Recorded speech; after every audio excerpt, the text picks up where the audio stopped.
bago tayo mag-umpisa mga chong, pakilike muna na itong video dahil malaking tulong na yan sa ating munting channel. Well, nabigo nga ang Gilas Pilipinas na makapasok sa second round ng 2023 FIBA World Cup. At dahil nga dyan mga chong, bigo din ito, makakuha ng ticket patungo 2024 Paris Olympics. Well, ayon pa sa report, inamin ni former Gilas Pilipinas head coach na si Coach Tres na failure ang naging kampanya ng Gilas Pilipinas ngayong FIBA World Cup. At justified naman ang naging mga negatibong komento ng mga fans patungkol dito.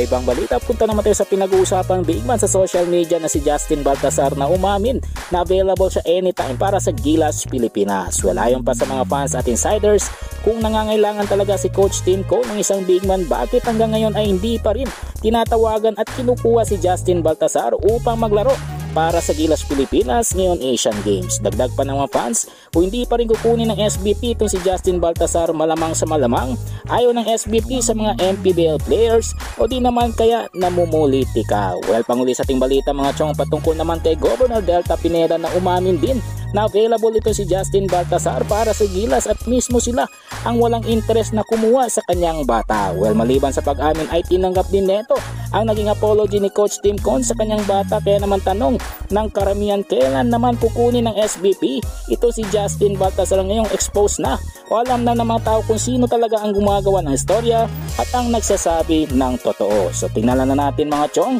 kung kukunin ng SBP ito si Justin Baltasar o madededma na naman. Well mga chong, dito na lang ang ating balitang PBA at syempre huwag kalimutan mag-subscribe at i-like itong video bilang tag-suporta. So this is Channel B. Once again, I'm out.